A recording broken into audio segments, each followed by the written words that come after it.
In 2011, I borrowed this glass from the wreck of the Mikhail Lermontov. Today, 2 years later, it's time to bring it back. Maximum depth for this dive is 35 meters, and we're using 32% nitrox.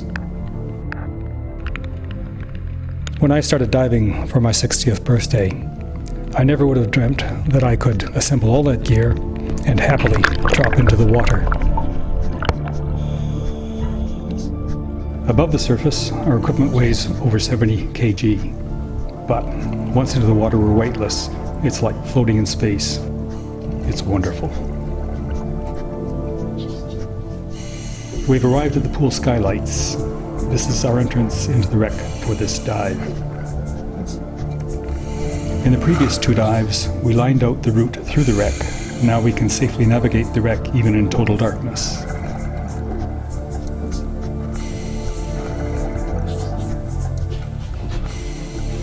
After ducking through the hole into the hallway below, we're signaling to each other with our torches that everything is all right and we're happy to proceed. Above this hallway is a little storage room that's known as Chucky's Closet because of the dolls floating in the water above.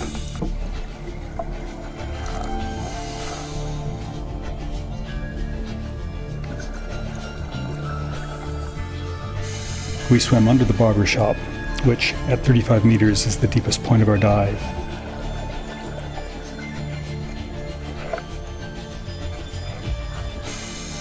And then come up to the Sadko bar. A few years ago, the wall above the Sadko bar collapsed, and now it's a reasonably open area. But it has resulted in a fair bit of debris lying on the ground. We swim on and then come into the duty-free shop, which suffered the same fate as the Sadko bar. The low area is filled with debris and sediment.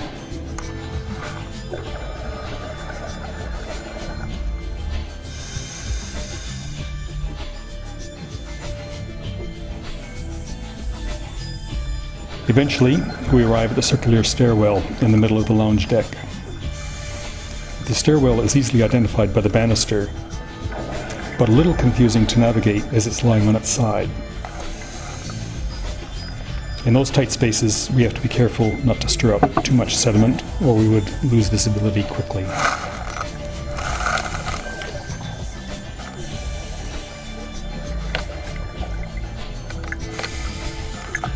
Navigating 2 flights of stairs brings us to the main deck, where the Leningrad restaurant is located. Here we see the door to the restaurant, and soon we start to see shelves and tables still bolted to the floor.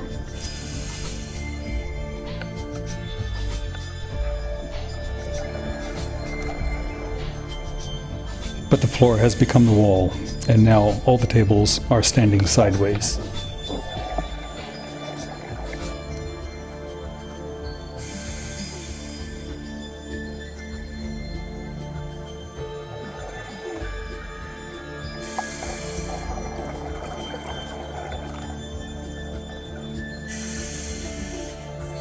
"12 minutes after entering the wreck, we come up to the passage leading into the kitchen. Here, Aaron Bolton found a little cupboard a few years ago. He was trying to see what was behind a piece of wood when the wood fell away in his hands in a cloud of dust.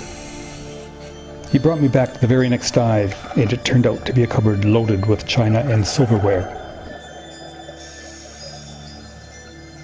We drop down into the corridor leading past the kitchens. The corridor is narrow and filled with debris and sediment and requires very careful thinning. One wrong kick will stir up a cloud, which quickly fills the whole corridor and takes many minutes to settle again, if the water isn't disturbed in the meantime. We're leaving the kitchen area now, and I get hung up on a line. This can happen very easily when navigating tight corridors and corners. The challenge in getting free again is to do so without stirring up a cloud of silt or cutting the line.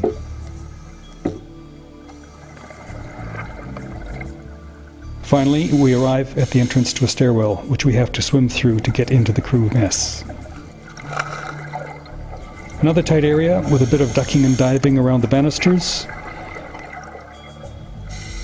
and up into the actual crew mess, which is at a depth of about 20 meters.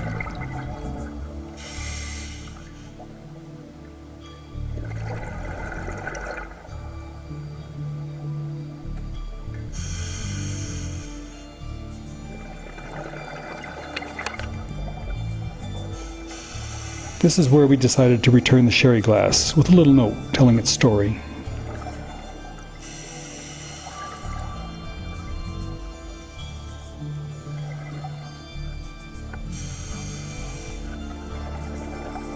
Then we drop back out of the crew mess.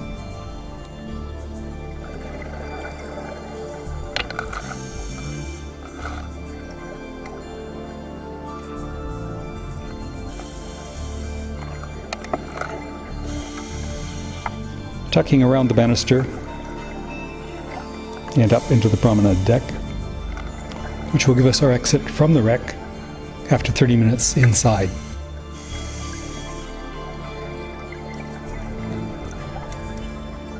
Another check of our runtime and decompression status. Coming past the front entrance to the Bolshoi Lounge at 15 meters depth, we duck inside. One of the visually most interesting features here are the large chandeliers. A perfect spot for a little dance.